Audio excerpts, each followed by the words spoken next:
টুনাটুনির সংসারে একটি বাচ্চা ছিল। একদিন টুনা খাবারের খুঁজে গিয়েছিল, কিন্তু ফিরতে তার অনেক দেরি হচ্ছিল। টুনি এবং তার ছানা টুনার জন্য অপেক্ষা করতে থাকে।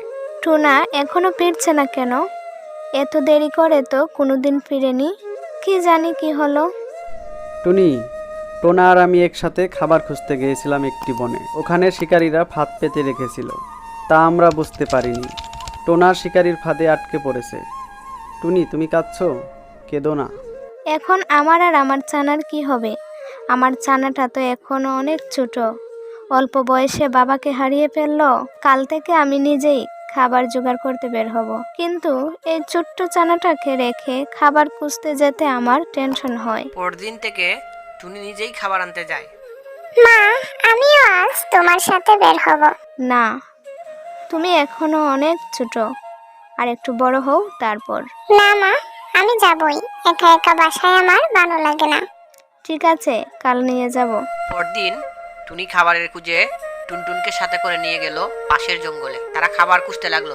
হঠাৎ কোথা থেকে একটি তীর এসে টুনির গায়ে লাগলো এবং টুনি মারা যায়। অসহায় টুনি ছানা একা একা বাসায় ফিরল। টুনটুন, শুনলাম তোমার মা নাকি মারা গেছে। খুব খারাপ লাগছে তার কথা শুনে। আর টুনটুন, তুমি তো এখনো নিজের খাবার নিজে জোগাড় করতে পারো না। যদি তুমি চাও, কাল থেকে আমার বাসায় কাজ করতে পারো। তার বিনিময়ে আমি তোমাকে দুবেলা খাবার দিব। না, এখনই কেন এসব বলছো? মেয়েটার মা মারা গেছে, কত কষ্ট তার মনে। পরে টুনটুন কাকের বাসায় কাজ করতে যায়। তার বিনিময়ে কাকটাকে দুবেলা খাবার দেয়। একদিন কাজ করার সময় টুনটুন কাকের একটি ডিম ভেঙে ফেলে। সন্ধ্যায় কাক বাসায় আসে। তুই আমার ডিম ভেঙে দিলি? অলক্ষী, কি করেছিস তুই? বের হয়ে যা আমার বাসা থেকে, বের হয়ে যা। আমি বুঝতে পারিনি, আমাকে মাফ করে দাও। না, এক্ষুনি তুই আমার বাসা থেকে বের হয়ে যাবি।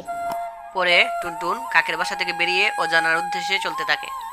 হঠাৎ কবুতর টুনটুনকে দেখতে পায়। কিরে টুনটুন, তুমি এখানে কেন? তুমি না কাকের বাসায় থাকো? টুনটুন কবুতরকে সব খুলে বলল। কবুতর টুনটুনকে সাথে করে তার নিজ বাসায় নিয়ে গেল। উনি কে? ও আমার পালক পুত্র। টুনটুন, কবুতর ও তার পালক পুত্র মিলে বেশ ভালোই কাটছিল তাদের সংসার। টুনটুন ধীরে ধীরে বড় হতে লাগলো। টুনটুন অনেক বড় হয়ে গেল। কবুতর টুনটুন ও তার পালক পুত্রের ধুমধাম করে বিয়ে দিল। বন্ধুরা, আরো মজার মজার গল্প পেতে চ্যানেলটি সাবস্ক্রাইব করে বেল বাটনটি বাজিয়ে দিন। Thank you.